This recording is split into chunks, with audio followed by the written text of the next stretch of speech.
우리 사람은 살아갈 때 크고 작은 때로는 소망, 욕망을 가지고 살아갑니다. 그 바라는 소망이 즉시 즉각적으로 더 빨리 이루어지는 것도 있지만 어떻게 바라는 것들이 바로 이루어지지 않으면 그래서 그것이 이루어질 때까지 어떤 기다림의 시간, 기다림의 과정이 우리에게 요구되어지죠. 기다리는 동안 많은 사람들이 그 기다림 속에 어떤 사람은 그냥 포기하기도 하고 넘어지기도 하고 그것을 때로는 손에 쥐지 못하고 얻지 못하고 끝나는 경우도 있고 어떤 사람은 그것을 참고 기다리며 인내함으로 그것을 맛보는 자들도 있게 됩니다. 오늘 우리가 하나님 앞에 어떤 기대를 가지고 살아가는지 또 우리가 가지고 있어야 할 그 기다림 속에서 우리는 어떤 것을 바라며 살아가야 되는지 우리가 다시 한번 말씀을 통해서 은혜를 나누기를 원합니다. 이 기다림이라고 하는 것은 뭔가를 바라는 그 마음과 욕구가 늘 안에 존재하죠. 식당에 가서 줄을 서서 기다리는 사람을 보면 뭐 이렇게 똑같이 밥 먹는데 이렇게 줄을 서서 저렇게까지 먹어야 되나 싶은 생각도 있지만 줄을 서서 기다리는 사람들은 그래도 내가 이 음식 한번 맛보고 가야지. 그런 욕구가 충족될 수 있도록 기다리죠. 여러 가지 우리의 삶에는 기다림의 연속들입니다. 어떤 일이나 어떤 사람이나 어떤 결과를 바라볼 때 짧거나 길거나 기다림을 통해서 그것을 기다리고 있는 것입니다. 그렇기 때문에 우리는 기다림이라고 하는 것을 어떻게 이해하고 어떻게 받아들이는가도 중요하고 더 중요한 것은 내가 무엇을 바라며 기다리고 있는가도 더 중요한 일이죠. 성경에 보면 우리에게 가르쳐 주시는 중요한 기다려야 할 것을 우리가 많이 있는데 크게 세 가지로 좀 생각해 보면 첫 번째 한번 따라 합시다. 메시아에 대한 기다림. 구약의 성경은 오실 예수 그리스도 곧 메시아에 대한 약속이 담겨져 있습니다. 그래서 이 약속을 받은 사람들에게는 그 약속이 이루어지기를 기다리고 기다리는 시간들이 구약의 역사 속에 담겨져 있고 그리고 그 수천 년의 시간을 기다리는 끝에 그 예수 그리스도를 우리가 역사적으로 만나게 되는 은혜가 있게 되었습니다. 물론 내 자신이 내 스스로가 그 열매를 보지 못한다 할지라도 중요한 것은 그것을 믿는 자들은 동일한 가치가 있는 줄로 믿습니다. 우리는 그런 기다림의 의미들을 가지고 있어야 돼요. 여가 믿음으로 기다린다면 내가 내 눈앞에 내 손에 쥐어지지 않더라도 여러분 그게 이룬 줄 믿으시기를 바랍니다.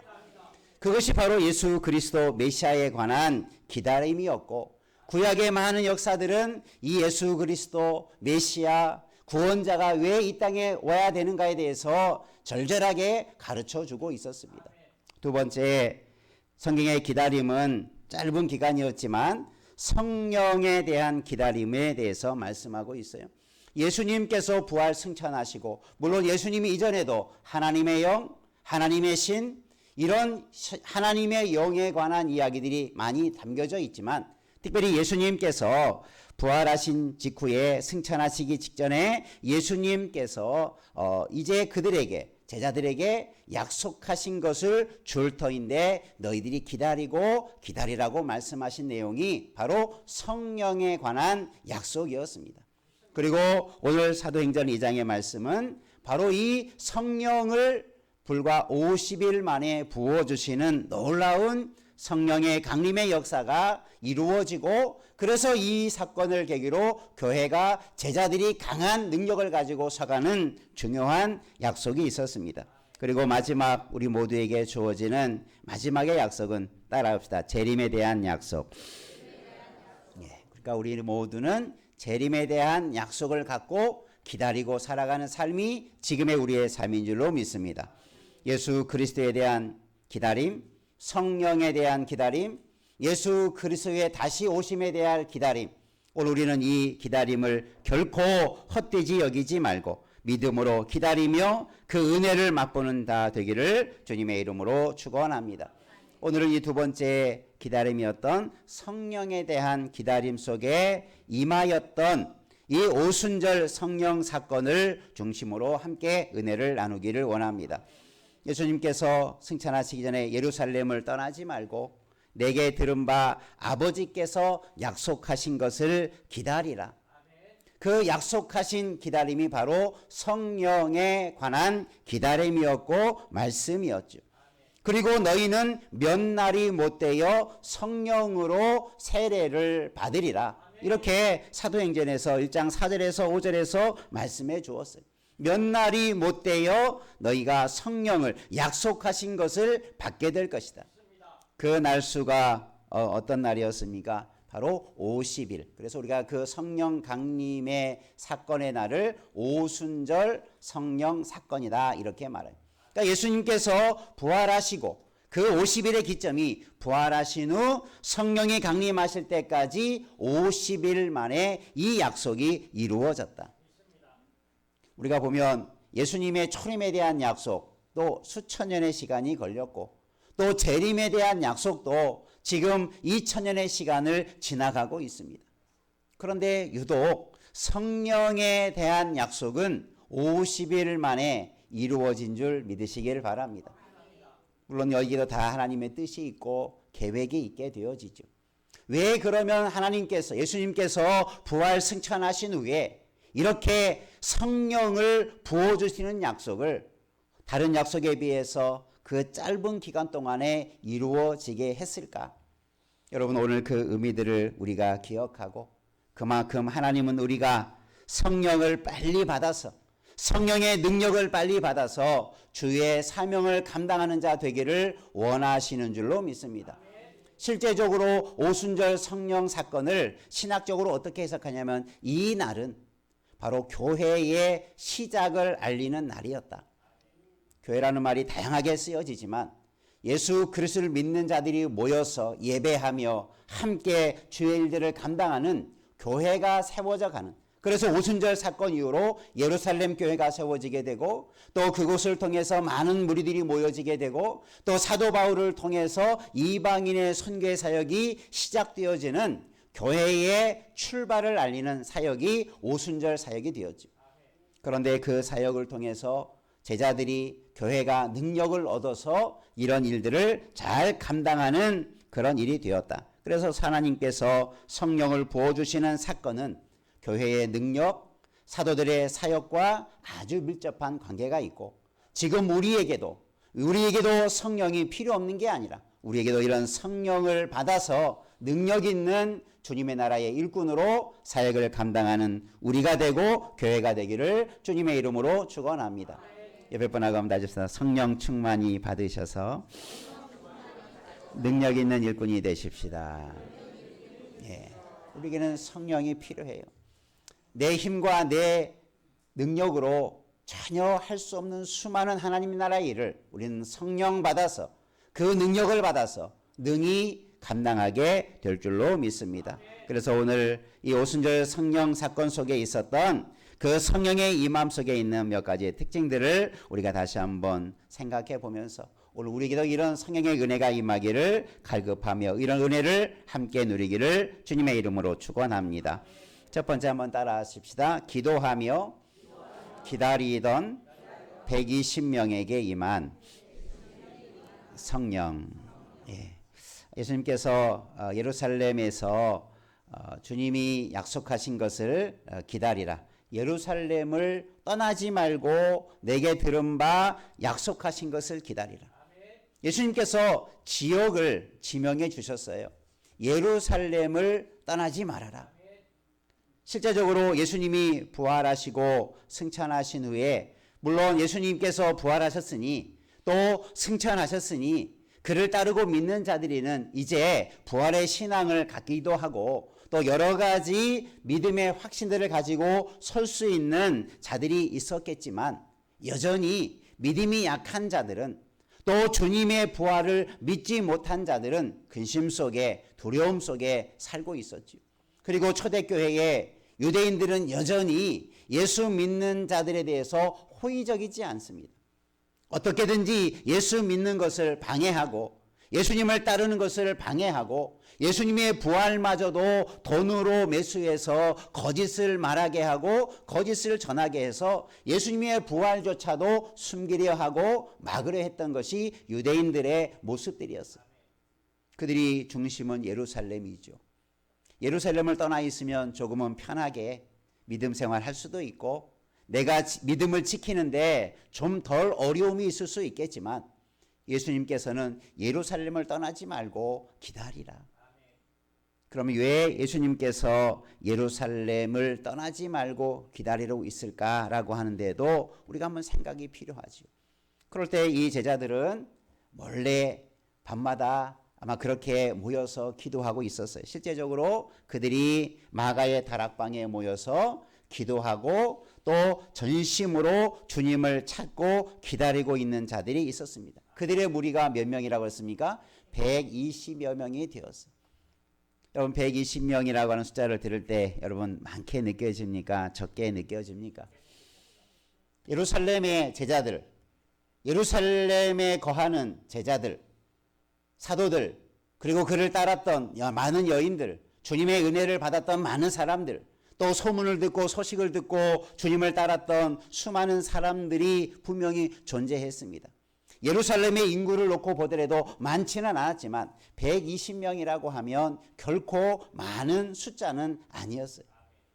예수님의 부활을 목격한 사람도 400여 명 이상이나 되어지는데 그 많은 예수님의 부활을 목격한 사람도 예수님을 살아서 이적과 기적을 체험한 더 많은 무리들도 분명히 있었지요.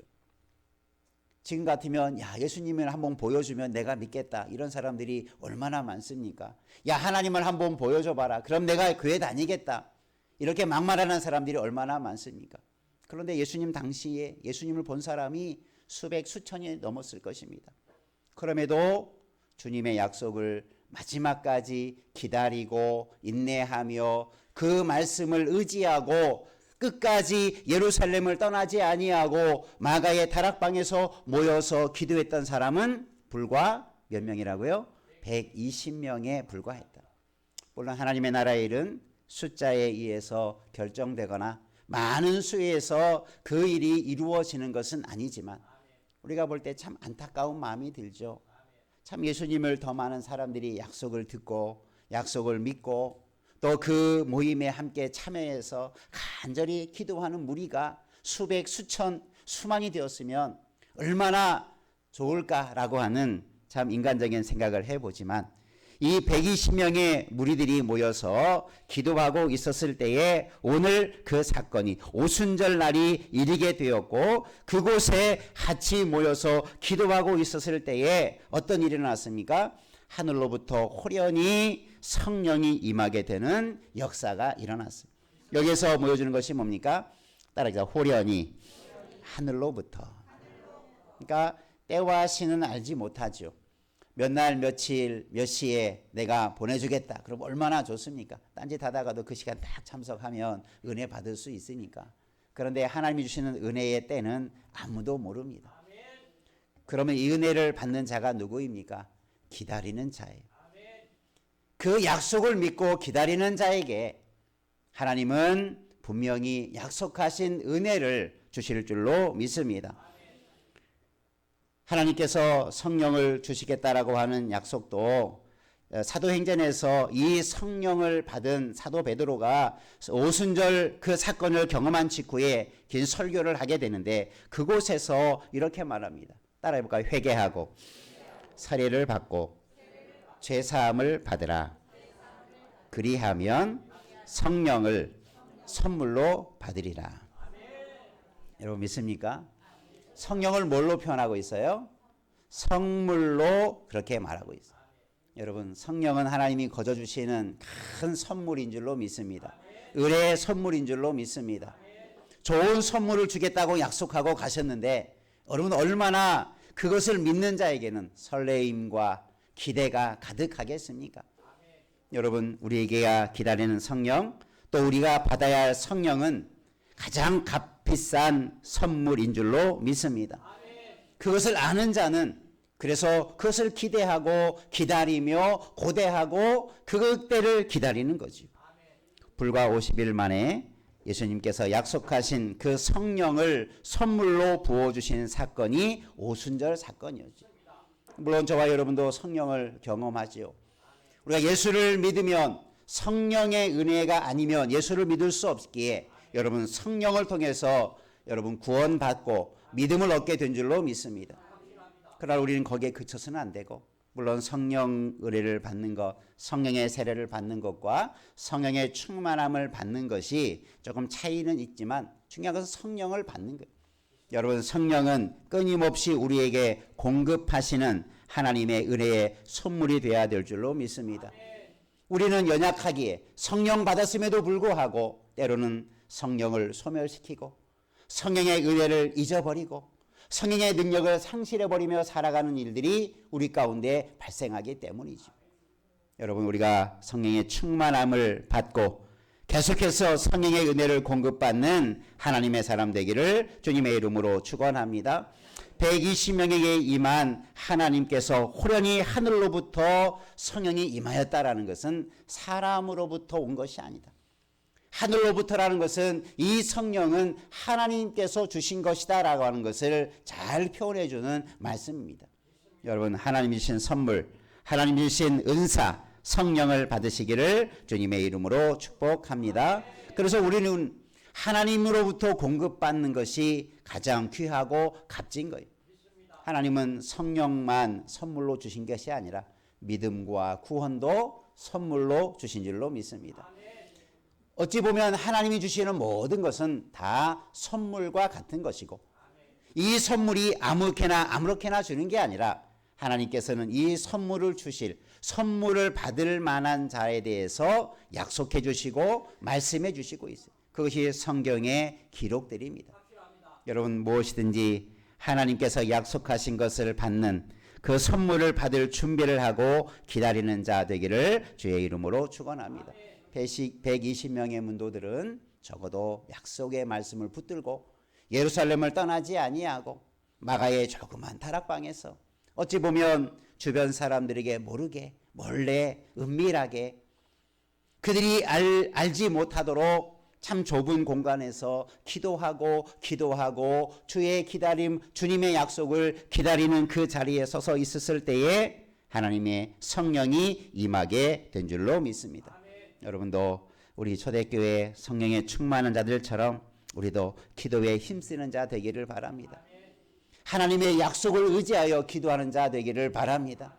하나님이 약속하신 것을 붙들고 기도할 때 주시는 은혜들을 그 기도의 자리 속에서 많이 체험하는 은혜 있기를 주의 이름으로 축복합니다. 한번 옆에 분과 함께 다짐해 보십시다. 기도하심으로 응답받는 자 되십시다.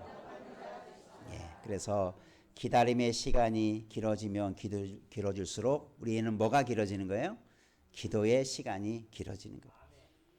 우리의 기다림의 시간이 길어지면 길어질수록 우리는 여러분이 기대하는 소망은 점점 더 식어지는 게 아니라 더 커져가고 더 부풀어가고 더 아름답게 서가게 될 줄 믿으시길 바랍니다. 기다리다 포기하지 말고 기다리다 안 된다라고 다 내려놓지 말고 기다림이 우리의 소망을 우리가 받을 선물이 더 커져간다는 것을 기억하시고 우리가 함께 기도에 앞장서가는 자 되기를 주의 이름으로 축원합니다. 그들이 기도에 힘썼다라고 하는 이 표현은 하나님이 주실 것들을 얼마나 간절하게 사모했는지 힘쓰고 애쓰는 기도의 모습 예수님께서도 그 이마에서 흐르는 땀이 핏방울처럼 느껴질 정도로 그런 간절한 기도의 모습을 보여주지 않았습니까? 제자들은 다 잠들어 있었을 때에 피땀 흘리며 기도하셨던 주님의 기도의 모습이 우리가 이 시대에 회복해야 할 하나님의 약속을 믿고 나아가야 할 우리의 모습인 줄로 믿습니다. 여러분 기도로 앞장서 가시기를 바랍니다. 거기는 반드시 한번 옆에 분과 다시 한번 다짐합시다. 약속하신 것은 기도하는 것은 반드시 주십니다. 믿습니까? 그런 믿음을 가지고 우리가 기도하며 기다릴 때 이런 아름다운 은혜를 맛보게 될 줄로 믿습니다. 두 번째, 오늘 말씀에서 성령의 임함의 모습을 이렇게 표현합니다. 한번 따라 하십시다. 바람같이 온 집에 가득히 임한 성령. 예, 하늘로부터 호련히 갑자기 급하고 강한 바람 같은 소리가 있었다. 여러분 혹시 급하고 강한 바람 같은 소리, 이게 어떤 소리겠습니까? 여러분 혹시 태풍을 만난 적이 있는지 모르겠어요. 강풍을 만난 적이 있는지 모르겠지만 그런 소리로 오해해서는 안 돼요. 여기서 급하고 강한 바람 같은 소리, 과연 이것이 어떤 소리로 들렸지만 이것이 성령이 임할 때 나타나는 외적인 현상이었습니다. 그러면 성령이 태풍 가운데 임하게 되는가? 태풍이 강풍이 부는 그런 가운데 임하게 되는 것일까? 그런 의미가 아니라는 거죠. 그렇게 오해하지 말고, 왜냐하면 이 원문의 모습을, 이 단어를 살펴보면 원래 이 바람이라고 하는 단어는 숨, 호흡, 생기라는 것과 같은 단어예요. 구약에서 이 단어가 어떻게 사용되냐면 하나님께서 사람을 창조하실 때 그 코에 뭘 불어넣었죠? 생기를 불어넣었죠. 그게 이 호흡, 바람과 같은 단어이죠. 그럴 때 진흙으로 빚은 사람이 뭐가 되었습니까? 생명이 되었다. 살아있는 존재가 되었다. 여기서 사용하는 바람이 바로 그것입니다. 또 에스겔 골짜기에 그 마른 뼈들을 모이시면서 하나님께서 그렇게 에스겔에게 말하죠. 이 에스겔 골짜기에 있었던 그 마른 뼈들이 어떻게 살아나는 역사가 일어납니까? 그 에스겔서 37장에 보면 하나님의 생기가 불어오자 마른 뼈들이 큰 군대가 되어지는 기적이 일어납니다. 뭐가 불어오니까? 하나님의 생기가 불어오니까. 여기서 생기라는 것도 바람, 호흡을 말합니다. 그러면 성령의 바람, 강하고 급한 성령의 바람은 바로 이런 하나님의 능력, 생명을 살리는 생기와 같은 능력의 바람인 줄로 믿습니다. 그러니까 성령의 바람이 분다라는 것은, 급하고 강한 성령의 바람은 바로 우리를 살리시는 영, 우리를 일으키는 영인 줄 믿으시기를 바랍니다. 그들이 120명의 문도 속에 이 성령의 바람이 불어오니 죽었던 자와 같은 자들의 신앙이 살아나게 된 줄로 믿습니다. 마른 뼈와 같은 자들이 큰 군대를 이루는 것과 같은 하나님의 기적이 일어나게 된 줄로 믿습니다. 그게 말로만 그런 게 아니라 이 오순절 성령의 사건 이후에 사도들이 변하고 성도들이 변하게 되죠. 그 이전까지는 두려움이 늘 앞장서 있었어요. 그래서 기도를 하더라도 저 골방에서 숨어서 기도하고 예수님에 대해서 담대히 선포하지 못하고 입을 닫고 살아가고 두려워 떨며 그저 자신들의 믿음을 지키기에 급급한 그런 제자들이나 신앙인들의 모습이 많이 있었을 것입니다. 그런데 이 오순절 성령을 경험하면서 베드로가 먼저 강하게 설교를 시작하지요. 예수 그리스도의 부활과 예수님의 사역을 선포하게 되지요. 그것을 방해하는 자들 앞에 내가 하나님의 말씀을 듣는 것과 사람의 말을 듣는 것 중에 어느 것이 더욱했느냐. 그리고 담대하게 사람의 방해나 말을 두려워하지 아니하고 담대하게 복음을 증거하는 믿음의 사람으로, 능력 있는 사람으로 변화된 줄로 믿습니다. 이 120명의 문도들이 모여서 그렇게 기도하고 말씀을 듣고 말씀을 전하자 설교를 할 때 수천 명씩이 회개하는 역사가 이 예루살렘 교회에서 일어나게 된 거죠. 여러분, 이 능력이 어떤 능력이겠습니까? 바로 생기의 능력, 성령의 능력이 임할 때 이런 역사가 나타난 줄로 믿습니다. 여러분, 그러면 우리 가운데 어떤 갈급함이 생깁니까? 우리는 당연히 이런 말씀을 들으면 한번 해봅시다. 하나님, 나에게도 이런 바람을 불어주십시오. 그런 마음이 생기십니까? 아이고, 그 사람은 그 사람이고 나는 나고 이렇게 생각하지 마시고 정말 간절하게 나에게도 이 성령의 바람을 부어주십시오. 나에게도 이 성령의 충만함을 부어주십시오. 내 갈급한 심령 위에, 내 메마른 인생 위에 성령의 바람이 불어오게 해 주십시오.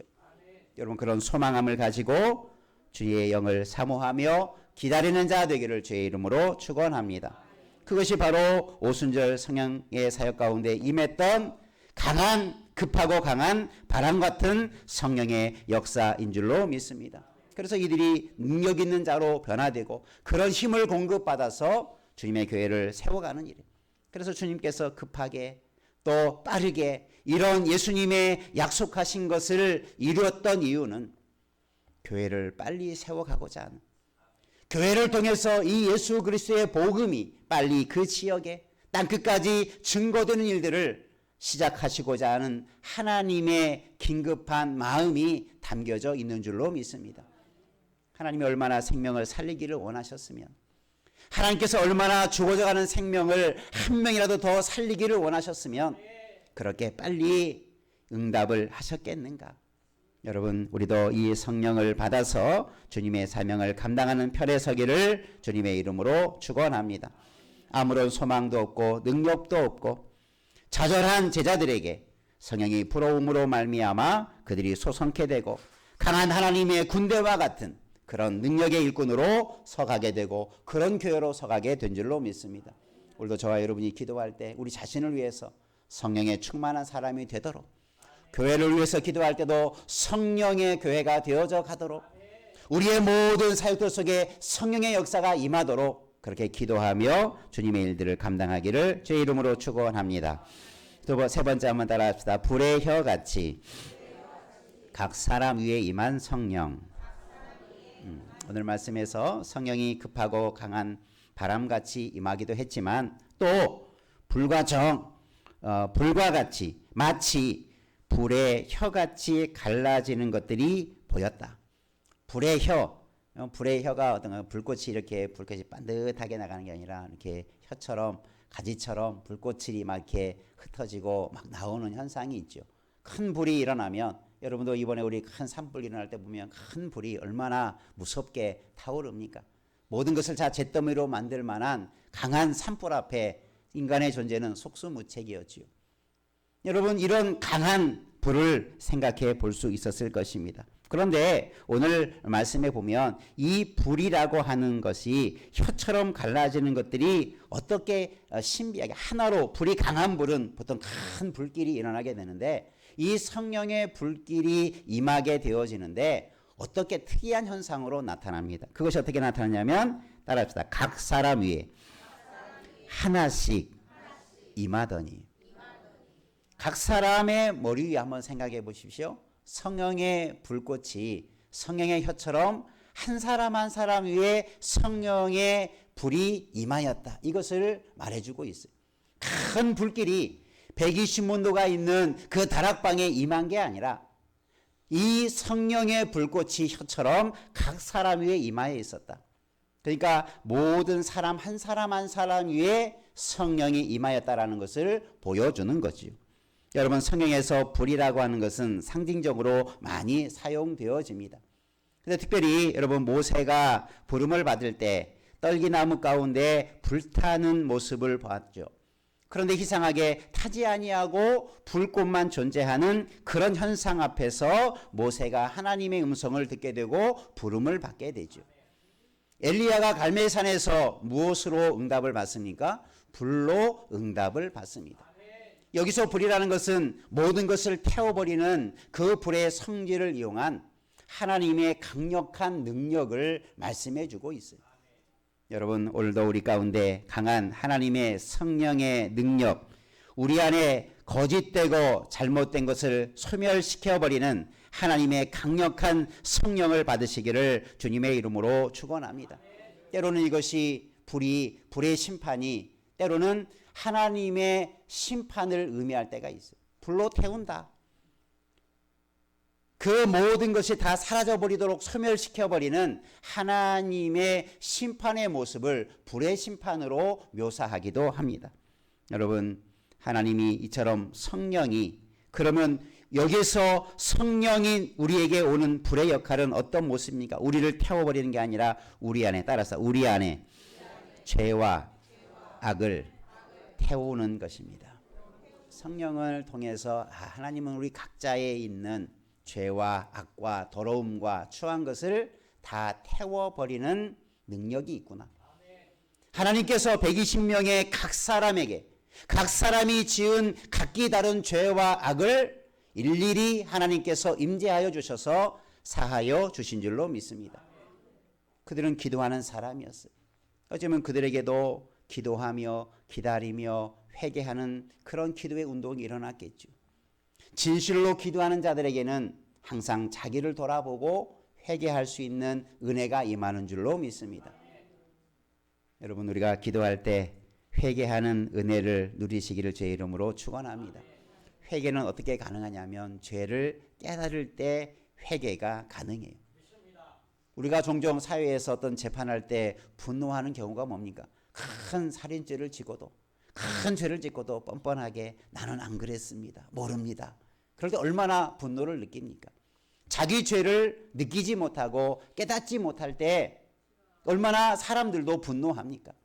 여러분, 하나님께서도 우리가 지은 죄를 나 죄 안 졌습니다. 나 깨끗합니다. 나 죄 모릅니다. 이런 사람을 싫어하십니다.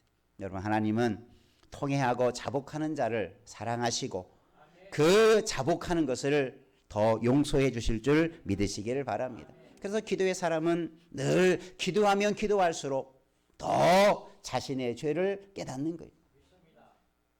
내가 회개하지 못한 아주 오래된 기억도 때로는 생각나게 하는 거예요. 기도의 사람은 수십 년 전에 어릴 적에 내가 아주 어릴 적에 내 생각이 나지도 않을 그 시절에 내가 잘못된 죄악도 생각나게 한다는 그런 고백을 들은 적이 있어요. 여러분, 이게 하나님이 사랑하시는 은혜인 줄로 믿습니다. 여러분, 죄를 멀리 하시길 바랍니다. 왜냐하면 하나님은 죄를 미워하시고 그래서 하나님은 죄와 악과 더러운 것을 싫어하시고 다 태워버리시는 분이시기 때문입니다. 성령을 통해서 이런 은혜가 120명의 문도 가운데 임하게 되고 그들이 이런 강력한 성령의 불길을 체험하고 죄들이 정결하게 되고 죄들이 깨끗하게 되어서 주의 사역을 감당하는 하나님의 사람으로 서가게 된 줄로 믿습니다. 그곳에 하나님의 능력이 임하게 되는 거죠. 우리 모두가 성령의 이런 강한 능력을 받으셔서 우리가 주의 사역을 감당하고 쓰임받는 일꾼으로 서가기를 주님의 이름으로 축원합니다. 그러니까 성령은 우리에게 너무나 필요한 거죠. 성령의 은혜와 능력은, 성령의 충만함은 우리에게 너무나도 절실한 것들입니다. 성령의 은혜가 지금도 우리에게 임하지 않는다면 우리는 말라질 수밖에 없고 우리는 좌절할 수밖에 없고 우리는 여전히 무능하고 연약한 그냥 그리스도인으로 전락해 버리고 말 것입니다. 주님께서 그토록 원하시던, 그래서 기다리며 구하라고 했던 성령을 구하며 찾으며 그 성령의 충만함을 받아서 하나님의 거룩한 사역에 쓰임받는 이 시대에 능력 있는 하나님의 일꾼들이 다 되기를 주님의 이름으로 축복합니다. 기도하겠습니다. 살아계신 하나님 아버지, 하나님은 우리가 좌절하고 낙심하고